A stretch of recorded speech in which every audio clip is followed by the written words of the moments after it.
La primera vez que mi marido sospechó algo fue cuando le saludaron por mi nombre en un hotel donde él nunca había estado. Era un sábado cualquiera. Habíamos ido a pasar el fin de semana a Alicante con los niños, una escapada improvisada para desconectar. Al llegar al hotel, mientras yo aparcaba el coche, Marcos entró con los críos a hacer el check-in. Y ahí ocurrió. La recepcionista le sonrió y dijo: «Bienvenida de nuevo, señora Muñoz, ¿habitación doble como la última vez?». Marcos, confundido, respondió: «Perdón, yo soy su marido. Es la primera vez que venimos». Silencio. La mujer intentó rectificar de inmediato, disculpándose con torpeza, pero el daño ya estaba hecho. Lo noté en su cara cuando me encontré con él en la entrada. No dijo nada en ese momento, pero yo lo supe. Sabía que la frase se le había quedado grabada. Y no era para menos. Porque sí. Había estado allí antes. Con otro. Y no una sola vez. Desde fuera, mi vida era normal. Casa en las afueras, 2 hijos, un marido que no bebía, no pegaba y traía el sueldo a casa cada mes. No faltaba nada. Pero también faltaba todo. Daniel, en cambio, me ofrecía lo que ni yo misma sabía que extrañaba: deseo, atención, libertad. No teníamos nada en común, salvo el hecho de que nos necesitábamos para escapar de nuestras vidas grises. Nos veíamos cuando podíamos, siempre con cuidado. Y aquel hotel en Alicante había sido nuestro lugar durante meses. Hasta que, por casualidades del destino, elegimos ese mismo sitio para venir en familia. ¿Qué probabilidades había? No lo sé. Pero fue ahí donde todo empezó a desmoronarse. Marcos no me dijo nada esa noche. Actuó normal. Pero sus silencios tenían peso, y sus miradas me atravesaban. Y yo sabía que no era cuestión de si lo descubriría, sino de cuándo. Durante los días siguientes al viaje, Marcos no me dijo nada sobre la recepcionista. No hizo preguntas, no me lanzó indirectas, no cambió su manera de tratarme. Eso fue lo que más me descolocó. Seguía siendo igual de amable, igual de educado, igual de presente con los niños. Pero había algo en su forma de mirarme que no estaba antes, algo que no necesitaba palabras para entenderse. No era sospecha, era certeza. Aún así, no dijo nada. Me besaba en la mejilla por las mañanas, me preguntaba si necesitaba algo cuando iba al supermercado, me pasaba la sal en silencio cuando cenábamos, pero sus ojos me seguían como si intentara encontrar en mis gestos una confirmación de lo que ya sabía. Nunca pensé que esa situación fuera tan incómoda, pero lo era, porque sabía que el silencio no era olvido, era preparación. El domingo siguiente a nuestro regreso de Alicante, Marcos se ofreció a quedarse con los niños mientras yo salía a hacer unas compras. Lo hizo con una sonrisa, pero en su voz había una calma que no me gustó. No me preguntó a dónde iba ni con quién, ni cuánto tardaría. Me besó en la frente y dijo: «Ve tranquila, tómate tu tiempo». Salí con las llaves en la mano y el corazón un poco acelerado. Daniel y yo ya no nos veíamos desde hacía 2 semanas. Habíamos frenado un poco todo después de una discusión que habíamos tenido en un hotel, otra coincidencia absurda, porque él pensaba que yo nunca dejaría a Marcos y yo pensaba que él pedía demasiado para alguien que ni siquiera sabía que quería. No lo iba a ver ese día. Pero igual tenía que salir de casa, tenía que pensar. Lo que no supe hasta una semana después es que Marcos aprovechó esa tarde para hacer algo que nunca imaginé. Fue hasta el hotel de Alicante, solo. No me lo contó él directamente, me enteré por casualidad cuando escuché una conversación suya con su hermano en el garaje.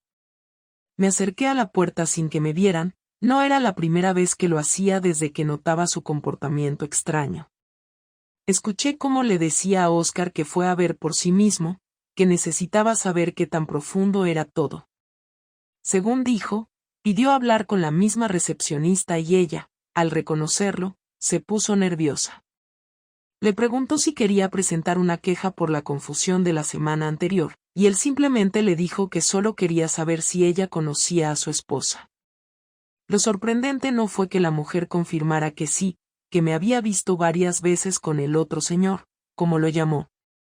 Lo verdaderamente impactante fue que, según contó Marcos, ella le describió al hombre con detalle.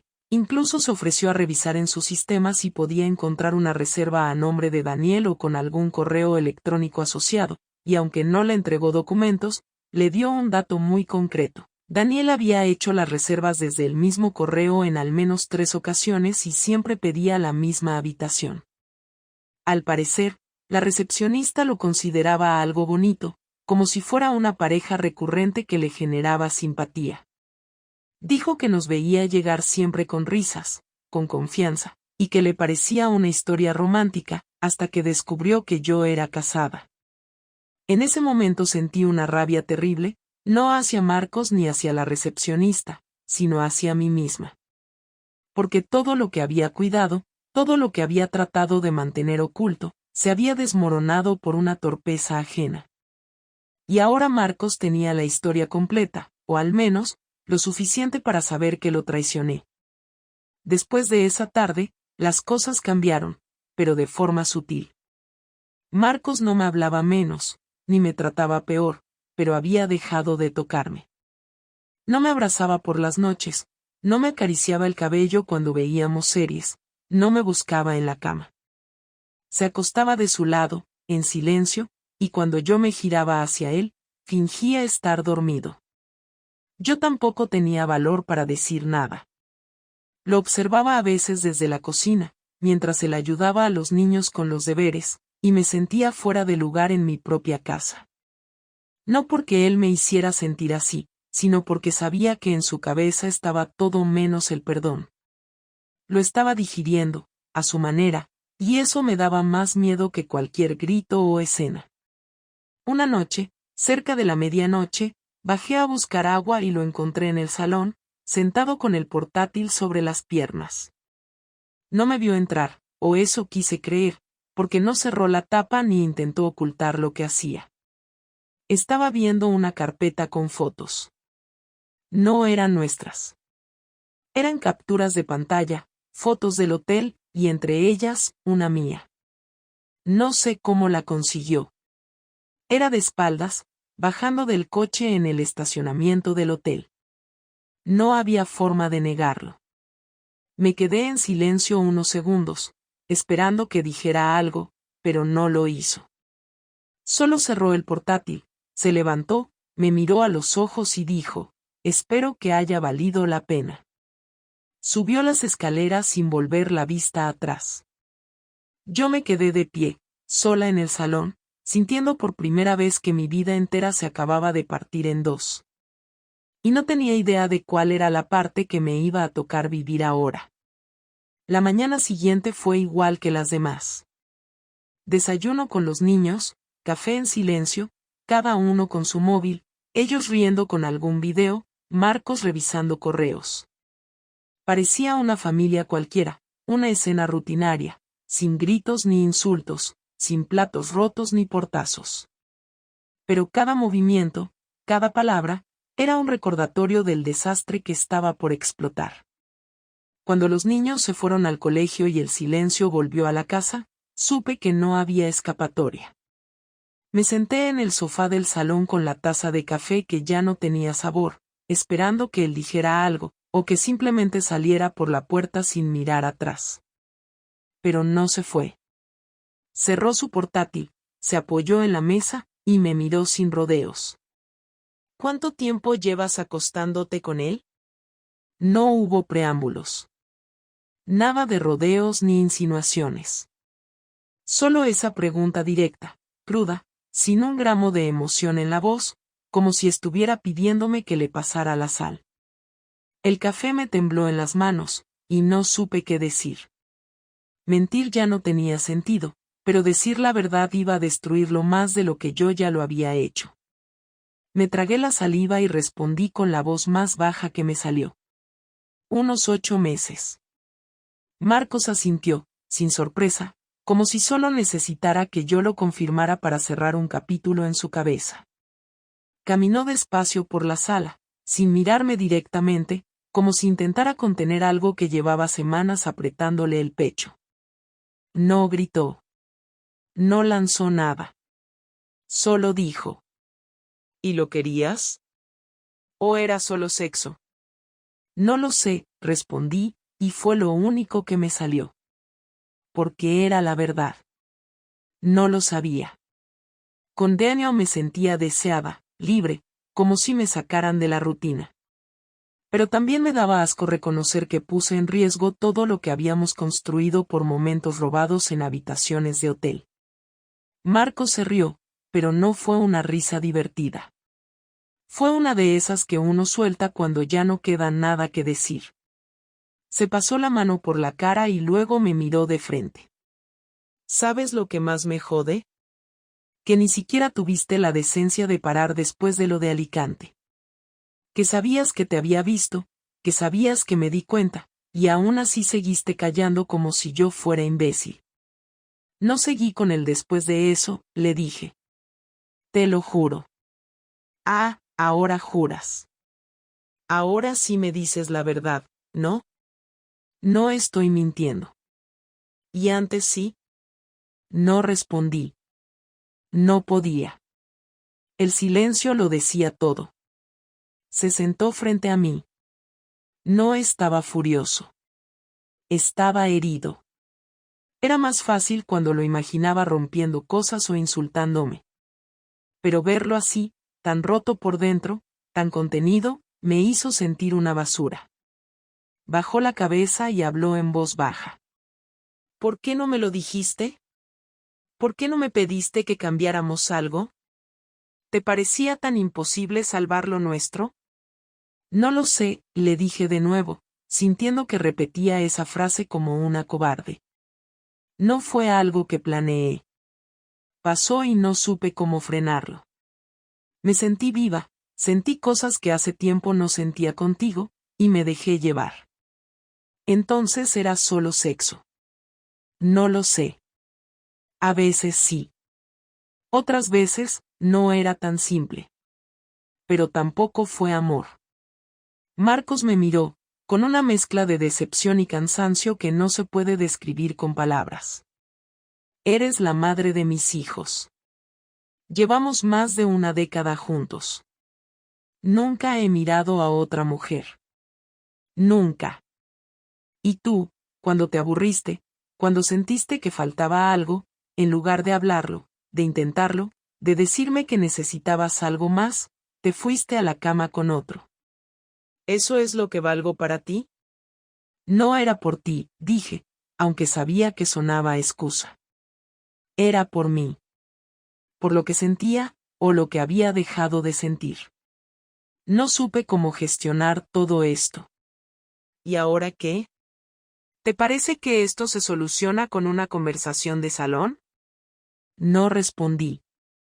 Él se levantó y caminó hacia la ventana. Se quedó ahí unos segundos y luego se giró. Quiero que te vayas esta noche. No quiero que los niños vean esto. No quiero gritar ni hacer un escándalo. Pero no quiero dormir bajo el mismo techo contigo. No esta noche. ¿Y los niños? ¿Qué les digo? No lo sé. Invéntate algo. Eres buena mintiendo, ¿no? Esa frase me dolió más que todo lo anterior. Quise decir algo, pero no me salió. Me fui al dormitorio, hice una pequeña maleta, tomé mi bolso y salí sin despedirme. Me fui al piso de una amiga que no sabía nada, y no pude evitar llorar en su sofá mientras inventaba una excusa barata sobre problemas de pareja. Esa noche no dormí. Solo pensaba en lo que vendría. Sabía que esto no era el final. Que la verdadera consecuencia aún no había llegado. Que la venganza de Marcos no iba a ser con gritos, sino con algo que me iba a doler mucho más. Volví a casa 2 días después con la esperanza ingenua de que la distancia hubiera servido para calmar las cosas. Quería hablar, aunque no supiera bien qué decir. No había dormido, no había comido, y solo pensaba en Marcos, en los niños, en lo que había perdido por algo que ni siquiera podía justificar sin sonar patética. Al entrar, todo parecía normal. La casa estaba limpia, los zapatos de los niños ordenados, la televisión encendida en el canal infantil. Ellos me recibieron con una mezcla de sorpresa y entusiasmo, como si no entendieran muy bien por qué me había ido, pero felices de verme. Eso me destrozó un poco más por dentro. Abracé a los dos con fuerza, les pregunté cómo estaban, y después de una charla rápida, me dijeron que Marcos había salido a hacer unas compras. Me encerré en el dormitorio y esperé. Me pasé casi una hora mirando la puerta, deseando que entrara para hablar, aunque no tuviera claro si estaba lista para lo que fuera a decirme. Cuando por fin escuché la puerta principal, me levanté, me arreglé un poco la ropa y salí al pasillo. Lo vi dejar las bolsas en la cocina y luego vino directo hacia mí, sin saludar, sin una sola palabra amable. Me observó de arriba abajo y dijo con voz neutra: «Necesito que hablemos, ahora». Lo seguí al comedor. Los niños estaban en su habitación. Cerró la puerta detrás de nosotros y se sentó. Yo me quedé de pie. No quería sentarme hasta saber de qué iba todo. Me miró como si estuviera haciendo un trámite. «Ayer mandé un correo», dijo. «A tu jefe». Le conté que durante horas laborales, en lugar de estar en la oficina, estabas ocupada en un hotel con alguien que también trabaja en la empresa. Adjunté las capturas del sistema de reservas del hotel. Usaban el correo corporativo. Las fechas coinciden con tus ausencias justificadas por reuniones externas. También copié al Departamento de Recursos Humanos. Y a su mujer, por si te interesa saberlo. Mi estómago se cerró de golpe. No sabía qué decir. No sabía si gritarle o pedirle perdón. Lo único que pude hacer fue sentarme y cubrirme la cara con las manos. Él continuó sin levantar la voz, como si me estuviera leyendo una lista del supermercado. No terminé ahí. También hablé con los padres de tus sobrinos. Les conté que probablemente no soy el mejor modelo a seguir en este momento, pero que prefería ser yo quien les explicara la situación antes de que la escucharan por otro lado. Les mandé las mismas capturas. Lo hice por los niños. No quiero que se enteren de esto a escondidas o en medio de rumores. Lo hice por dignidad. Porque no pienso cargar solo con esta vergüenza. Me sentía vacía. Cada palabra suya era una consecuencia más que ni siquiera se me había pasado por la cabeza. En mi mundo, todo se había limitado a esconder el engaño de la familia, a proteger la imagen, a evitar el escándalo. Pero Marcos no iba a jugar ese juego. Había decidido destrozarlo todo, pero no con rabia, sino con precisión. Él no me estaba gritando ni insultando, me estaba exponiendo. Me estaba quitando todas las máscaras. ¿Te parece justo?, pregunté, sin levantar la cabeza. ¿Esto es necesario? No es una cuestión de justicia, Laura. Es una cuestión de verdad. Tú decidiste mentir durante meses. Yo estoy decidiendo no hacerlo. Esto afecta a muchas personas. A nuestros hijos. Tú pensaste en ellos cuando te bajabas la ropa en un hotel, ¿verdad? No tuve respuesta. Porque sabía que tenía razón. Porque en ningún momento pensé en lo que pasaría si todo salía a la luz. Porque estaba tan enfocada en lo que me faltaba, que olvidé lo que tenía. No quiero seguir casado contigo, dijo después de unos segundos. Y no lo voy a hacer. Ya hablé con un abogado. Los papeles están en camino. No te voy a quitar a los niños, no quiero que esto se vuelva una batalla. Pero no pienso quedarme al lado de alguien que me mintió a la cara, que me trató como si fuera un adorno en su vida. ¿Puedo al menos hablar con ellos? ¿Explicarles algo? Cuando lleguen los papeles, hablaremos los dos con ellos. Les diremos lo que sea necesario, pero la verdad. Que nos vamos a separar. No quiero que vivan en una casa llena de tensión o silencios. Me levanté. Sentía que todo se me venía encima. No por lo que él había hecho, sino por lo que yo había provocado. No supe cómo llegué al baño. Cerré la puerta, me senté en el suelo y me quedé ahí sin moverme. No lloré. No grité. Solo me quedé quieta, como si fuera una visitante en mi propia casa. Escuchaba el ruido de la televisión, los pasos de Marcos, los platos a lavarse. La vida seguía su curso, y yo no sabía cómo encajar en ella. La conversación final no tuvo lugar en una cena dramática ni en un momento cargado de tensión. Ocurrió una tarde cualquiera, en el salón, con los niños en casa de mi hermana, después de que el sobre con los papeles del divorcio llegara por correo. Marcos me lo pasó sin decir palabra, como si fuera una carta más. Lo dejé sobre la mesa y no lo abrí de inmediato. Él volvió a sentarse en su sillón, con su portátil en las piernas, trabajando como si no hubiera otra cosa más importante en ese momento. Pero lo era. Yo sabía que esa era la línea final, que si no hablábamos entonces, ya no habría oportunidad. Respiré hondo, me senté frente a él y empecé, sin rodeos. No quiero firmarlo así, sin que al menos me digas si todo esto te destruyó de verdad o si simplemente estás actuando por orgullo. Marcos levantó la vista del ordenador, me miró un segundo y luego lo cerró despacio. No respondió enseguida. Se quedó callado, como si estuviera buscando las palabras correctas, o como si ya no tuviera ganas de discutir más. No fue orgullo, dijo al fin. No es por demostrar nada. No necesito hacerme el fuerte, ni ganar una discusión. Lo que hiciste me destrozó, sí. Pero no solo porque me engañaste. Lo que más me jodió fue la indiferencia con la que lo hiciste. El hecho de que pudieras volver a casa, besarme, sentarte a la mesa con los niños, dormir a mi lado, sabiendo todo lo que escondías. Esa parte es la que más duele. Quise interrumpirlo, decirle que no era tan simple, que había noches en que no podía dormir, que la culpa me carcomía. Pero sabía que decir eso en ese momento no serviría de nada, así que lo dejé hablar. Podría haber soportado la verdad si me la decías tú. Pero no me diste esa opción.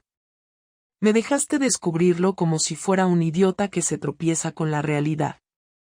Y aún así, no te fuiste. No dijiste nada. Esperaste a que yo lo sacara todo a la luz. Eso no es un error, Laura. Eso es una decisión. Me quedé en silencio unos segundos. Sabía que tenía razón. No había forma de refutar nada de eso. Bajé la mirada y hablé con la voz más tranquila que pude. No sé qué esperaba. Quizás que me perdonaras, o que pudiéramos al menos intentarlo. Pero entiendo que no quieras hacerlo. No te culpo. Solo quiero que sepas que no fue por odio, ni por aburrimiento, ni porque me faltaras como persona. Fue por mí, por mi incapacidad de enfrentar lo que sentía sin huir hacia algo fácil. ¿Fácil? Repitió con ironía. ¿Te parece que meterte en una historia paralela durante meses, inventar coartadas, mentirle a tus hijos, a mí, a todos, fue algo fácil? No, pero en ese momento sí lo parecía. Era más fácil que sentarme contigo y decirte que ya no me sentía conectada, que necesitaba algo más. Era más fácil evadir que destruir lo que teníamos con una conversación. Pero lo destruí igual, solo que a escondidas. Marcos apoyó los codos en las rodillas, entrelazó las manos y me miró sin rabia. Ya no había rabia. Solo había una especie de resignación. Tú sabes lo que más me duele ahora. Que aunque quisiera perdonarte, aunque una parte de mí todavía te tenga cariño, no confío en ti. Y si no hay confianza, no hay nada. No puedo construir desde la duda. No puedo vivir preguntándome si cuando sales a la calle estás diciendo la verdad o si me estás usando de nuevo para tapar lo que haces. Yo no voy a volver a hacerlo. No voy a caer otra vez. No tengo nada más que perder. No es por miedo a que lo repitas. Es porque no sé si lo lamentas por lo que pasó o porque te descubrieron. Y esa diferencia es muy importante para mí. Me quedé mirándolo, y por un momento me dieron ganas de acercarme, de tocarle la mano, de decirle que lo entendía, que lo amaba, que era capaz de cambiar, pero me contuve. Sabía que ya era tarde para eso. Sabía que en su mente ya estaba en otro lugar, no con otra persona, pero sí con otra vida, una sin mí. ¿Y los niños? Pregunté después de un rato. ¿Cómo lo haremos? Vamos a decirles la verdad. No los detalles, pero sí lo esencial. Que nos vamos a separar, que ya no funciona, que los queremos y que vamos a estar los dos para ellos. Les diremos que no fue culpa suya, que no tienen que elegir, que esto es entre tú y yo. ¿Quieres que me vaya de la casa? Sí, pero no hoy. Nos turnaremos los primeros meses. Hasta que tú encuentres un piso y organicemos bien la custodia. No quiero que esto se convierta en un caos. Lo vamos a hacer bien. Asentí en silencio. Era todo. Lo que había sido una vida juntos se estaba reduciendo a un calendario, a turnos, a planes logísticos. No era el drama de las películas, ni los gritos de una telenovela. Era algo mucho peor. Era la sensación de haber terminado sin oportunidad de redención. Si algún día puedo hacer algo por reparar lo que rompí, solo dímelo, le dije antes de levantarme. No puedes. Solo asegúrate de no volver a hacerlo con nadie más. Y no dijo más. Yo tampoco. Subí las escaleras y me encerré en el baño con la puerta cerrada, sabiendo que ese silencio sería el último que compartiríamos como pareja. Firmé los papeles una semana después de esa última conversación. No hice una escena, no le pedí una última oportunidad, no lloré frente a él. Simplemente tomé el bolígrafo, revisé cada página con la calma de quien ya no espera nada, y firmé. Marcos me miró solo una vez durante todo el proceso, mientras cerraba el sobre para enviarlo al abogado. No hubo abrazo, no hubo contacto físico de ningún tipo. Después de tantos años juntos, la despedida más importante de nuestras vidas se redujo a un intercambio de documentos y una tarde silenciosa en casa. Me quedé unos días más en la habitación de invitados, lo suficiente para coordinar el calendario con los niños, para empacar lo básico y encontrar un pequeño piso en el centro. Nada especial, pero era lo que podía pagar sin su ayuda. No quise usar su dinero, ni pedirle nada más. Me pareció lo mínimo que podía hacer. La primera noche en el nuevo piso no fue triste como imaginaba. Fue vacía. Comí cualquier cosa en un plato de plástico, sentada en el suelo, porque aún no tenía mesa, y puse el teléfono en silencio. No hablé con nadie. Apagué las luces temprano, no porque tuviera sueño, sino porque no quería seguir viendo lo que había hecho con mi vida. Dormí poco, con la cabeza llena de escenas que se repetían una y otra vez, Marcos leyendo los correos, la recepcionista recordando mi cara, mis hijos preguntando por qué su madre ya no dormía en casa. Ninguna de esas imágenes se borraba. Al día siguiente, fui a trabajar como si nada, aunque ya no podía caminar por los pasillos sin notar que las miradas eran distintas. Algunos sabían, otros sospechaban, pero nadie decía nada de frente. Daniel ya no estaba ahí. Había renunciado 2 días antes de que yo firmara el divorcio. No me dejó nota, ni mensaje, ni explicación. Desapareció. Y eso, en cierto modo, fue justo. No le debía nada. Yo tampoco quería volver a verlo. Pasaron las semanas y la rutina se instaló sin esfuerzo. Mis días eran simples: trabajo, supermercado, llamadas con los niños, Y un silencio constante que se volvía parte de todo. No lloraba, no me lamentaba, pero tampoco reía. Mis amigos más cercanos intentaron invitarme a salir, a distraerme, pero no me interesaba. No era tristeza, era otra cosa. Era un peso que no se quitaba con una copa de vino o una conversación liviana. Había aprendido que uno puede destruir algo en meses que le tomó años construir, y que a veces no hay marcha atrás. La relación con Marcos se volvió funcional, sin conflictos, pero sin calidez. Nos veíamos cuando entregábamos o recogíamos a los niños, intercambiábamos información importante y manteníamos una educación que parecía entrenada.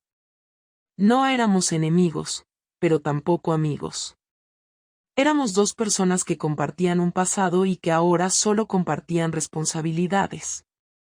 Con los niños tratamos de hacer lo mejor posible. No fue fácil al principio. Las preguntas eran inevitables, sobre todo de la mayor, que entendía más de lo que decía. Nunca le mentimos, pero tampoco dimos detalles. Ella sabía que fui yo quien rompió todo. Lo noté en la manera en que evitaba mirarme los primeros días, en cómo se aferraba a su padre cuando la dejaba en casa. Con el tiempo, eso también cambió. No porque me perdonaran, sino porque los niños se adaptan, porque entienden que los adultos no siempre hacen lo correcto. Me duele saber que les fallé, que di el peor ejemplo, pero no puedo cambiarlo. Solo puedo estar ahí ahora. En todo. Y eso intento. Un mes después del divorcio, me encontré con Marcos en el colegio durante una actividad de los niños. Hablamos unos minutos sobre los deberes, el calendario, nada personal. Estábamos parados junto a una pared, viendo a nuestro hijo menor jugar con sus compañeros, y hubo un silencio que no fue incómodo. Fue natural. Como si ya no necesitáramos decir más de lo que estaba dicho. En un momento, sin mirarme, él dijo algo que se me quedó grabado. Yo no te odio, Laura. Solo me decepcionaste más de lo que creí posible. No respondí. Me pareció bien que lo dijera, que sacara eso. Era mejor que el silencio educado. Le asentí con la cabeza, él también, y después cada uno se fue por su lado. Esa fue la última vez que hablamos de lo que pasó. A veces me preguntan si lo volvería a hacer. No tengo una respuesta clara. No porque no me arrepienta, sino porque aprendí que el arrepentimiento no borra lo hecho. Lo que hice fue real. Lo que perdí también. No me acosté con otro hombre porque buscaba algo mejor, lo hice porque me sentía invisible, porque no supe pedir ayuda, porque confundí deseo con necesidad. Y cuando me di cuenta, ya había cruzado una línea que no se puede borrar. Lo que aprendí no me hace mejor persona.